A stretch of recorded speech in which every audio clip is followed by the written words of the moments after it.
ప్రజల్లో ఉండాలి, ప్రజలతో ఎన్నిక చేయబడాలి, ప్రజల కోసం సర్వీస్ చేయాలనుకున్నా ఎమ్మెల్యేగానే చేయాలనేది నా కోరిక. సో జగన్మోహన్ రెడ్డి గారి ఆశీర్వాదంతో 2 సార్లు ఎమ్మెల్యే అయ్యా, మంత్రి కూడా అయ్యా, 3వ కూడా ఎమ్మెల్యేగా హ్యాట్రిక్ కొడతా జగనన్న ఆశిస్తుందని ఈ సందర్భంగా తెలియజేసుకుంటున్నాను. ఈరోజు కొన్ని పచ్చ ఛానళ్ళు ఫేక్ న్యూస్ ఒంగోలు ఎంపీగా నేను వెళ్తున్నానని వేయటం కేవలం కార్యకర్తల్ని కన్ఫ్యూజ్ చేయడానికి తప్ప వేరే దేనికి కూడా యూజ్ అవ్వదని కూడా ఈ సందర్భంగా తెలియజేసుకుంటాను. గతంలో కూడా మీకు చెప్పాను, వైఎస్ఆర్ కాంగ్రెస్ పార్టీలో ఏవైనా మార్పులు చేర్పులు ఉంటే సాక్షి పేపర్ చదవండి, సాక్షి టీవీ చూస్తే మీకు అర్థమవుతుంది. అది కాకుండా వేరే ఏ ఛానల్లో వచ్చినా కూడా అది కేవలం ఫేక్ న్యూస్, కార్యకర్తల్ని భయపెట్టడానికి కన్ఫ్యూజ్ చేయడానికి తప్ప మరొకటి కాదు. ఎవరు ఎన్ని కన్ఫ్యూజులు చేసినా, ఎవరన్నీ పిచ్చి రాతలు రాసుకున్నా 2024 జగనన్న వన్స్ మోర్ అని ప్రజలందరూ కూడా ఫిక్స్ అయిపోయారు. ఇప్పటికే అన్ని జిల్లాల్లో కూడా క్యాండిడేట్ని జగన్మోహన్ రెడ్డి గారు అనౌన్స్ చేసేయడం మీరు అందరూ కూడా గమనించారు.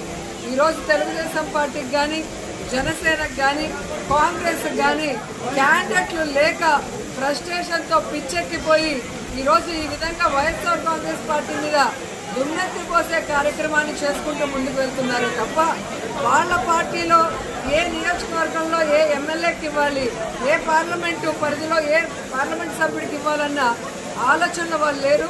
కాబట్టి వాళ్ళకి చెప్పేది ఒక్కటే, మీరు ఎమ్మెల్యే క్యాండిడేట్లు అనౌన్స్ చేయలేరు, మీరు ఎంపీ క్యాండిడేట్లు అనౌన్స్ చేయలేరు, మీరు ఎలక్షన్ చేయలేరు. మీరు ఇలా మాట్లాడుకుంటూ ఆలోచించుకుంటూ ఉండగానే జగనన్న ఎలక్షన్స్ పూర్తి చేసి 2వసారి ముఖ్యమంత్రిగా ప్రమాణ స్వీకారం కూడా చేస్తారని ఘంటాపదంగా వాళ్ళందరికీ కూడా చెప్తున్నారు. ఎందుకంటే ఈరోజు సింగిల్గానే 175 పెట్టలేరు, కలిసి గుంపులుగా వచ్చినా 175 సీట్లో క్యాండిడేట్లు పెట్టలేరు. ఇక వీళ్ళేం జగన్ గారు చేస్తారో ఒకసారి ఆలోచించండి. కేవలం తమ పచ్చ ఛానల్స్లో విషాన్ని చెమ్మడం తప్ప మరొకటి చేయలేరు. మీరు ఏ గ్రామానికైనా రండి, నేను ఈరోజు సవాలేస్తున్నాను.